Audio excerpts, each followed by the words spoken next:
Yo, what's good? Y'all don't know me. I'm 5. Yo, every time the next LeBron James faced off with the GOAT, like you wannabes, bro. Yeah. Hey, LeBron, we're good, bro.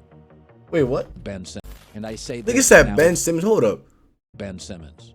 Hey, LeBron, and I say this now with Ben Simmons. Hey, LeBron. Nigga said Ben Simmons. Yo, I ain't gonna lie. Whenever this shit was shot party with 2018, buddy, I'm from the future. Let me tell you something. That did not happen. But I don't even remember the last time I saw unlikely we ever see another prospect Ben Simmons like LeBron in an NBA jersey. Someone that, despite being fresh off high school graduation, when he went first overall in 2003, felt like a guaranteed franchise-altering talent barring injury. Up until that point, high schoolers going straight to the league had a mixed record. For every Kobe Bryant and Kevin Garnett, there was a Kwame Brown and Darius Miles. But it was very clear we didn't have a Kwame Brown on our hands. Coming out of St. Vincent St. Mary, he was compared to a slew of legends. Michael Jordan, Magic Johnson, king, and Kobe Bryant. Comparisons LeBron welcomed and would go on to make good on. 4 titles, 19 All-Star appearances, 4 Finals MVPs, an assist title, a scoring title, a net worth of $1 billion. And with a career that transcended, few scouts even whispered LeBron's name in the same breath as a draft prospect. Because while LeBron lived up to those lofty expectations and NBA legend comparisons, that puts quite a bit of pressure on a player, something few are cut out for. But nonetheless, we have seen the comparison come That's crazy. LeBron really became the GOAT, bro. Surprisingly, the first if you really have Michael Jordan as your GOAT, bro, you're like a came smack dab in the you're probably born in 1930, 1945, learning the ropes in Cleveland with a very poor supporting cast. No, not even. That like might have made sense after all. 1980. Those 8 years with Cleveland, he was an all-star, but yet to be. Hey, bro, give it up. This is the GOAT, bro. Jordan would never be able to fuck with LeBron. Bro, LeBron and Michael Jordan in the same era. I promise you, Michael Jordan only gets 2 rings at most. Like, bro, I'm really literally pushing it, bro. Like, I'm being nice, bro. In fact, after a series of LeBron doing the same shit he did too. He had to convince some he could even lift a team Paul to George, by himself. But going into the 2014 Carmelo, draft, he was a superstar. All these niggas that he stopped from getting a ring. 2 titles with Miami alongside Chris Bosh and Dwayne Wade, and was on the verge of returning to Cleveland after ripping the city's heart out a few years earlier in the decision. He was black on me though. Perhaps the most beloved player in the league, if not professional sport. I know your bitch is just looking at me. She didn't even look at the video. She didn't even like basketball. His career, a prospect was starting to receive his comparison from the few bold enough to say something that ridiculous. That's Andrew Wiggins, right? Player Jabari Parker. Who the fuck? Despite what we know today about Jabari Parker's career, some of the ingredients for a LeBron comp were there. Like LeBron, yo, Parker brother, who the fuck is that? He became the first junior to be named Illinois' Mr. Basketball, a list that includes Jalen Brunson, Derrick Rose, and Kevin Garnett. And in that same year, he became one of Jalen Brunson's from Chicago. One of those juniors being LeBron James, Illinois, to be named Gatorade National Player of the Year. And then came the Sports Illustrated cover. The magazine touted the 17-year-old as the best high school prospect since LeBron. Not only that, but the article would go on to compare Parker's handles to legendary point guard Oscar Robertson, and even one basketball evaluator. Yo, you know what's so crazy? Like, that nigga really flopped because I have not a single bit of clue who that is. Like, I haven't even heard his name in a sentence, bro. Like, till today. Basketball IQ was potentially higher than LeBron's was at the same age. With this article, Parker's stock was soaring. The next year, his senior year of high school, he was a McDonald's All-American, the 4th-rated prospect in the country. And he secured his 4th state championship in 4 years. He was a 4th, bro. I bet LeBron was number 1 all 4 years, bro. Come on, stop playing. Even LeBron didn't hit. After high school, he would head off to play for Coach K and the Duke Blue Devils. There it became pretty clear that Parker lacked LeBron's vision, but he was still dominating the college ranks.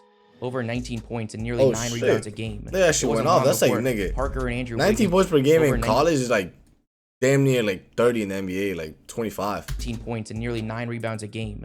It wasn't long before Parker and Andrew Wiggins were being discussed as the next LeBron, Carmelo Anthony, both of whom were taken in 2003 and matured into superstars.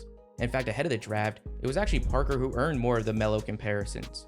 He was looked at as a sure thing, not just among forwards, but of all draft prospects. For a moment, there was a real shot that both Parker and LeBron could have been teammates. The Cavaliers owned the top pick that summer, and free agent LeBron was widely expected to rejoin the team that drafted him. But ultimately, Parker went 2nd overall to the Milwaukee Bucks after the Cavaliers opted for Wiggins with the top pick. Now, it ended up not even mattering anyways, as a month after LeBron joined the team, the Cavaliers would ship away Wiggins for Timberwolves All-Star Kevin Love, a move that put both LeBron and Parker in 2 vastly different places when they met for the very first time. as on top of Love and LeBron, the Cavaliers also boasted all-star playmaker Kyrie Irving and entered the season as the Kyrie was the #1 pick, right, in 2011? The Bucks, meanwhile, were a 500 team that finished second to last in attendance. But luckily, the fans still had some hope they could hold on to. In theory, they had an ace forward to bring the team to a new era. And coincidentally, possibly the peak of that player's rookie season came on December 2nd, that nigga's moving he's 6'11", moving like that. Erie to face the Cavaliers. No wonder why they had them being far apart so high. expectation-wise, the game was a back-and-forth affair. Parker played nearly 38 minutes, while LeBron saw 41. While the Cavaliers would go up 7 early, the Bucks battled back to take a 2-point lead entering halftime. And between Parker and James, the rookie took the first. They go to overtime because 40 minutes is definitely overtime, right?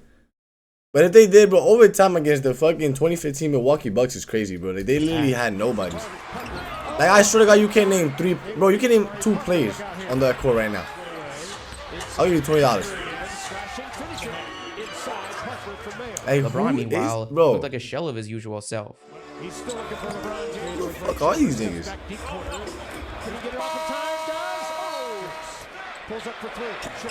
Oh shit, what was having an off game?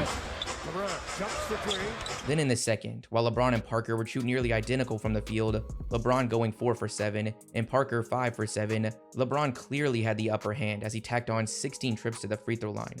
The Cavaliers would hold on to win 111 to 108. But all in all, it was one of the best games of Parker's rookie season. His 22 points would go on to be his second highest total of the year.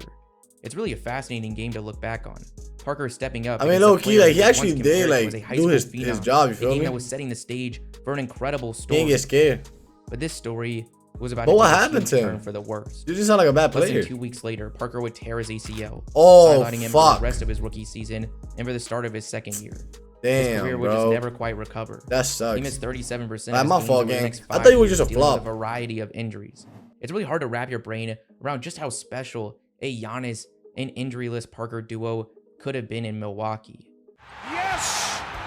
He's a center playing like a guard. He's really explosive for his body. The things that he can do is unbelievable. Now, even with the injury stopping us from seeing what could have come of Parker's career, that's what I would have said if I was a reporter. The Parker-LeBron comparison was a flop. Frankly, it was starting to feel like no matter who came along, a LeBron James comparison was naturally going to disappoint. So thank goodness folks quit comparing 18-year-olds to LeBron, right?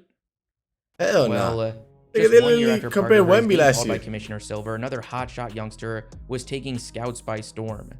Ben Simmons, a 6'10" point guard out of Australia, someone that had all the tools, the vision. I see that. I don't have respect for Ben Simmons. He actually like footwork. He actually be flopping, bro. Part of a truly transcendent. Nigga let Trae Young scare him for life. To LeBron. Bro, Trae Young was like a fucking rap lollipop, some bro. were bold enough to stand behind Simmons, having a legit chance to overtake LeBron as the next basketball icon.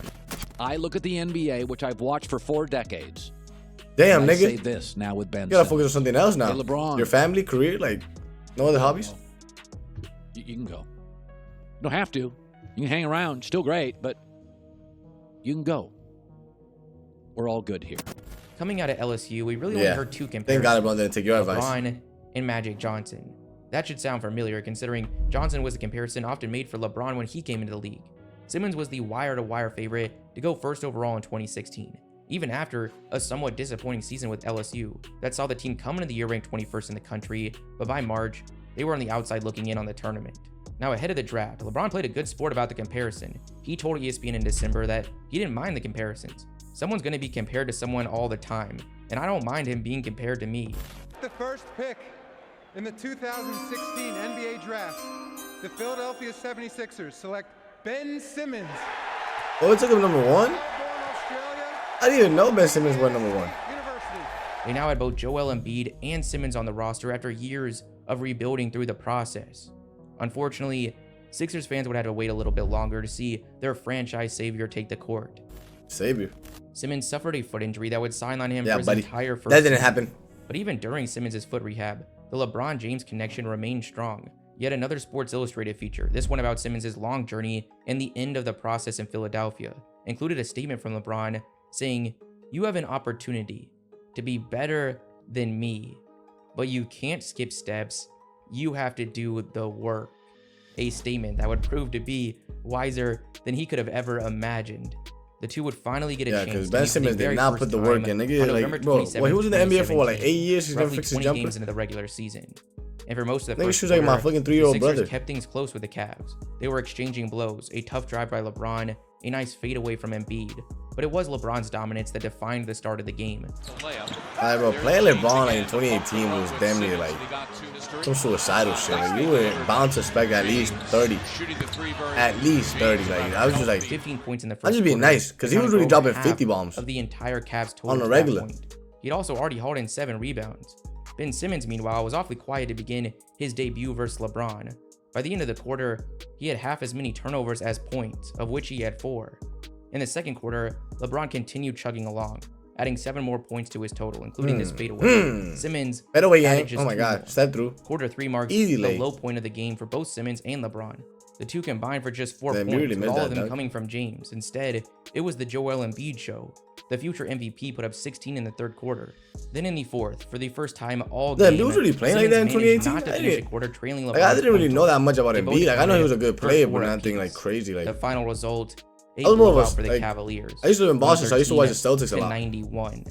And The bro, final if you're a tally treated Celtics typical fan, you know dominant we hate performance from the James. Sixers, bro. A 30-point, 14-rebound double-double. Simmons, See, meanwhile, at finished least with a 30. stat line that would become all too familiar. 10 points, 8 rebounds, and failing to even attempt a 3. Now, surprisingly, he's actually only lost 1 more game against him in his entire career to this point. A 105-98 defeat just a few weeks later. Simmons would win both the matchups in 2018, and since LeBron went to Los Angeles, he's gone winless in his 3 games against Simmons. But though Simmons' teams have performed well against LeBron, the player himself has not. Yeah, but James has averaged over 30 points against Simmons, who's putting up only 17 a game. yeah, sure. Pretty solid compared to the player we know today, but obviously not in comparison to LeBron. Now, as far as the expected career of grandeur and transcendence, we're still waiting for it, and all signs point to that waiting period lasting for eternity. After a woeful playoff appearance against the Hawks in 2021, Simmons was traded to Brooklyn after refusing to return to the Sixers the following season. Since arriving there, it hasn't been pretty. LeBron might have seen greatness in Simmons, but the latter decided That's to crazy. Didn't and like simply Simmons was like 100 something mil? to put in the Because he didn't work. play? Now, since Simmons, no one has quite Or like a earned few mil? the LeBron label ever That's again, crazy, for bro. good reason. There won't be any Say player that who's to a exactly woman like him, NBA no matter player. She how would damn talented. near kill herself. But though the LeBron player comparisons have basically I think he vanished, just lost milk there's because still he didn't another feel form like of playing. comparison used that invokes Oh, yeah. a 4-time champion. There's gotta be beef. Just as LeBron was hyped as the greatest prospect since Magic and Kareem, several players since his entrance into the league have garnered similar excitement. One of the most notable of those is Zion Williamson, the explosive big man out of Duke who burst onto the scene with a handful of mind-boggling high school dunks. But even Zion's hype probably pales in comparison to the Victor Wembanyama hype train, viewed Yeah, by nah, most as the greatest Zion's talent hype into died the like league 2 since years ago. LeBron. Some going as far to say Let's see the Wemby though. I feel greatest like Wemby, prospect nah, there's no way in the Wemby's gonna be history like. of this sport. He's gotta be a It's hard generational to find talent the for right sure. words to describe the league's excitement for But Chet better Wembanyama though. right now. It's hard to say if all the hype will be worth it. Zion's already struggled to stay on the floor due to injuries, having appeared in only about a third of his total games for New Orleans over his first 4 seasons. One thing they share in common, the only LeBron comparison that might be justified, is unrivaled excitement. So at least in some capacity, the story of LeBron versus the next LeBron isn't over just yet. Type shit. I mean, I don't think there will ever be another LeBron, honestly. It's like, I don't think, I mean, there was actually another Michael Jordan who was Kobe, but realistically speaking, there would never be another LeBron, bro. LeBron was just like the greatest basketball player of all time.